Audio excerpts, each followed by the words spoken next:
જ્યારથી Google map આવ્યું છે બધાના જ હાથમાં, એના પહેલાં પણ લોકો ટ્રાવેલ કરતા હતા.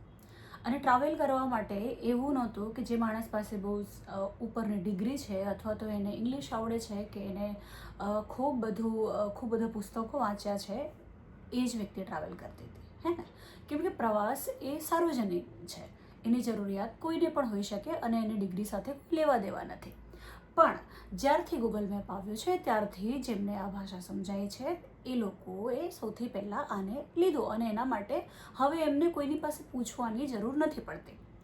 પણ ક્યારેક ગૂગલ મેપથી પણ અટવાઈ જવાય છે અને ત્યારે આપણે ત્યાંના સ્થાનિક કોઈ વ્યક્તિને પૂછીએ છીએ અથવા તો જે એ રસ્તે ચાલ્યું હોય, જેણે એ માર્ગે પ્રવાસ કર્યો હોય એવી કોઈ વ્યક્તિને આપણે પૂછીએ છીએ અને આપણે એ જગ્યાએ પહોંચી જઈએ છીએ. એક્ઝેક્ટલી જીવનમાં પણ આવું જ છે. જ્યારે કુદરત તમને કોઈ કામ માટે જ્યારે તૈયાર કરતું હોય છે ને, તો તમને એવા રસ્તાઓમાંથી પસાર કરાવે છે જેથી તમારી પાસે જ્યારે કોઈ પૂછવા આવે તો તમને સામેવાળી વ્યક્તિ તમારાથી જરાય ઉતરતી ન લાગે. તમે એને એમ્પથાઇઝ થઈને સમજી શકો, તમને એના પ્રત્યે સહાનુભૂતિ નહીં, તદાનુભૂતિ જન્મે. તમે એ જ રીતે જુઓ કે આ જ જગ્યાએ હું આટલા વર્ષ પહેલાં હતો કે આટલા વર્ષ પહેલાં હતી. પીડાની સાથે ડિગ્રીને કોઈ લેવા દેવા નથી, કારણ કે બ્રેકઅપનું પેઇન ભણેલાને પણ એટલું જ થાય છે અને નથી ભણ્યા એને પણ એટલું જ થાય છે.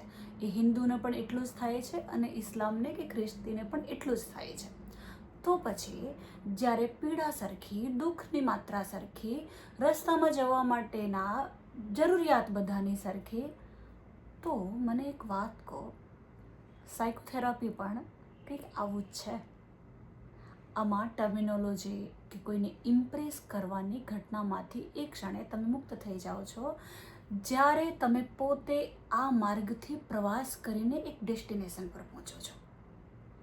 પછી તમે એમની સાથે સીધી સરળ ભાષામાં એમની જરૂરિયાતમાં એમને કઈ દવા, એમને ક્યાં શું જરૂર છે અને એ શું પીડા અનુભવી રહ્યા છે એ જગ્યાએથી એમને જોતા થઈ જાઓ છો. જી, ધર્મનું પણ આવું જ છે. ધર્મ તમામ માટે સરખો છે. સ્પિરિચ્યુઅલ સાયકોલોજી એ પણ મૂળ ધર્મને, શુદ્ધ ધર્મને પકડે છે. અને જ્યારે કેન્દ્રબિંદુ, આપણું કેન્દ્ર એક સરખી જગ્યાએ ફિટ થાય તો એની આસપાસની જગ્યાઓ, આસપાસની વસ્તુઓ આપોઆપ ગોઠવાવા લાગતી હોય છે. હું છું રશ્મિ, કાઉન્સેલર, થેરાપિસ્ટ.